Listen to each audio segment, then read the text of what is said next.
Pocket English Podcast from your pocket. Welcome back to Pocket English, where we grow your real-life English in just a few minutes a day. Today, we are going to build a survival script for the most terrifying 30 seconds in the English language. You are waiting for the coffee machine to finish. A coworker walks into the kitchen, you say morning, they say morning, and then nothing, just dead silence. Your mind goes completely blank, your heart beats fast, and you want to run away. I used to be so afraid of this exact moment that I would actually hide in the bathroom if I heard someone else in the kitchen, just to avoid the awkwardness. But you do not have to hide anymore, because by the end of this episode, you will have a simple 3-step loop so you always know exactly what to say. I really wish I had this script years ago. When you're learning English, those moments of silence feel like they last for an hour. You stand there staring at your coffee cup, desperately trying to translate a sentence from your native language into perfect English. And by the time you finally think of the perfect sentence, 5 seconds have passed and it's too late to say it. The silence has already won. Exactly. Or you panic and use the exact same textbook phrase you learned in middle school. You say, "How are you?" and the other person says, "I am fine, thank you." And then the conversation dies again. That happens so often. The phrase, "how are you?" is a conversational dead end. It does not give the other person anything interesting to talk about. To survive this moment, you need to think of small talk like a friendly game of tennis. A game of tennis? Yes, your only job is to hit the ball over the net, let them hit it back, and keep the rally going for just a few seconds until your coffee's ready. You do not need to share deep, complex information. You just need to follow our 3-step loop. Ask, answer, bounce. Ask, answer, bounce. I like how simple that sounds. My brain can remember 3 steps even when I'm panicking in the office kitchen. So what is step 1? Step 1 is the ask, but we're going to call it the trigger. You need to trigger the conversation with a question that is specific enough to answer, but casual enough for a Monday morning. The absolute best trigger you can use is this phrase. Did you get up to much this weekend? Did you get up to much this weekend? Wait, get up to much. What does that actually mean? Does it mean, did you wake up early? That's a great question because it can sound a bit confusing. In natural spoken English, the phrase get up to just means do. So if I say, "What did you get up to?" it simply means, "What did you do?" Oh, I see. So instead of asking the very robotic question, "What did you do this weekend?" we ask, "Did you get up to much this weekend?" It sounds so much more relaxed and natural. It does. It's the ultimate native speaker secret. Now, I want to talk about how we actually pronounce it, because native speakers speak fast and we blend our words together. We almost never say every single letter perfectly. We do not say, "Did you get up too much?" Right. When I hear people say it in the office, the first 2 words melt into one sound. It sounds like didya. Did you get up to much? Exactly. The D and the Y push together to make a J sound. Didya. Did you get up to much? Say that out loud wherever you're listening right now. Did you get up to much? Did you get up to much? That feels really good to say. It rolls right off the tongue. But what if it's a Wednesday? Does this only work on Mondays? You can drop the word weekend if it's the middle of the week. You can just look at your coworker and ask, "Did you get up to much last night?" The trigger works for any time period. Okay, so I'm standing by the coffee machine. The silence starts. I use the trigger. I say, "Did you get up to much this weekend?" Now, what happens if they look at me and ask the exact same question back? How do I answer? That brings us to step 2 of the loop, the soft answer. When you answer small talk questions, your goal is not to tell them your entire life story. You want to keep your answer soft, brief, and friendly.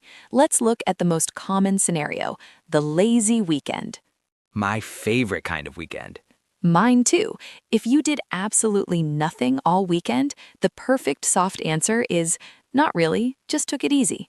Not really, just took it easy. Now wait a second, I noticed something missing in your grammar there. You did not say, "I just took it easy." You completely dropped the word "I." I'm so glad you caught that. This is a massive relief for English learners. In casual spoken English, especially when we're talking about our own past actions, we constantly drop the subject pronoun. We drop the word I. That is amazing. So I do not have to build a perfect formal sentence in my head. I do not have to say, I took it easy this weekend. I can literally just start with the verb, just took it easy. Yes, it makes you sound incredibly fluent. Let us look at another soft answer for a lazy weekend. You could say, just caught up on sleep. Caught up on sleep. That is a great phrase. I'm assuming that means you were very tired from a busy week, so you used the weekend to finally get the sleep you needed. Exactly, just caught up on sleep. Or you could say, just did some chores around the house. Chores are small jobs like cleaning, laundry, or vacuuming. Notice how all of these answers start with the word just. Just took it easy. Just caught up on sleep. Just did some chores. Starting with just makes the answer feel very modest and low pressure. But what if my weekend was not lazy? What if I actually did something interesting? If you had a busy weekend, you simply swap the word just for the word actually. For example, actually went hiking out of town. Again, you dropped the word I. Actually went hiking out of town. Exactly. Or you could say, actually visited some family. Or here's one I hear all the time. Actually ran some errands. Oh, ran some errands is a fantastic phrase. When you run errands, you're leaving the house to do necessary little tasks.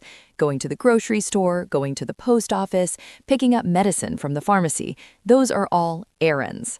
That is such a useful piece of vocabulary. Actually ran some errands. So let's review where we are in the loop. Step 1, I trigger the conversation. Did you get up to much? Step 2, they ask me back, and I give a soft answer. Actually ran some errands. But now the ball is in my hands. The silence is going to come back if I don't do something. And that's why we need step 3.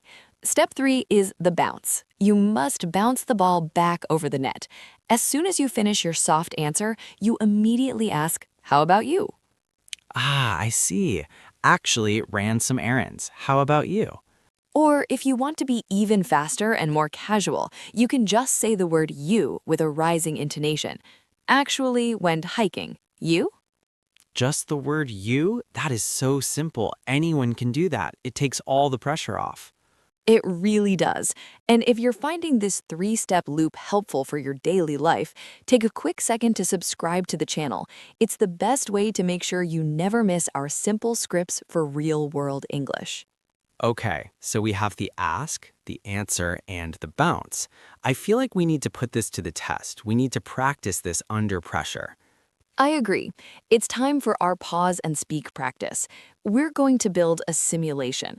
I want you, the listener, to actively participate right now. Don't just listen. You have to speak out loud. I'm going to play the role of the coworker. Imagine the scene. You're standing in the office kitchen. The fluorescent lights are buzzing. The coffee machine is making a loud grinding noise. I walk into the room, I look at you, and I say, "Morning."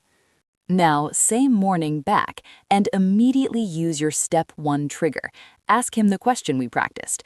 Say it out loud right now. Did you get up to much? Not really, just took it easy. How about you? Okay, he bounced the ball to you. Now you need to use step 2 and step 3. Give him a soft answer about sleeping and then bounce it back. Say it out loud. Just caught up on sleep. You? Nice. Well, my coffee is ready. Better get back to my desk. See you out there. And relax. The simulation is over. How did that feel? You just survived the coffee machine encounter without a single second of awkward silence.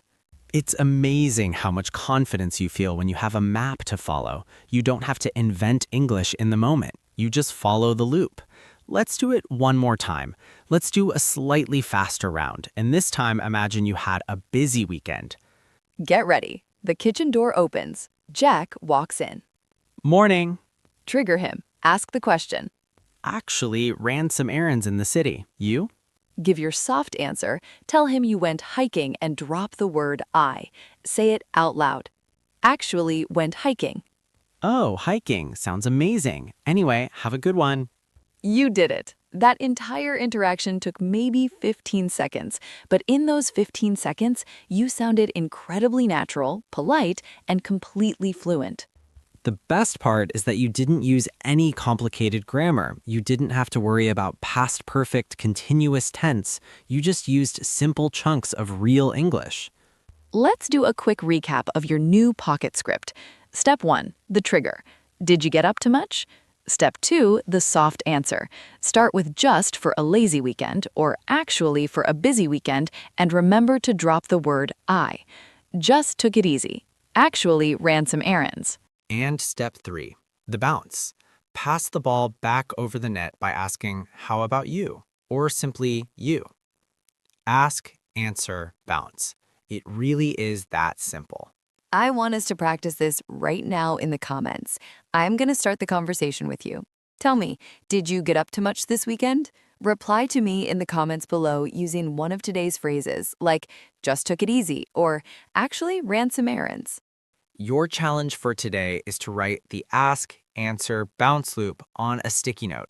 Put it on your desk or on your fridge. Tomorrow, I challenge you to try it out on just one person. Even if you only use the trigger question to see how they respond, it is a huge step forward. You have got this. We are so proud of your progress. See you next time.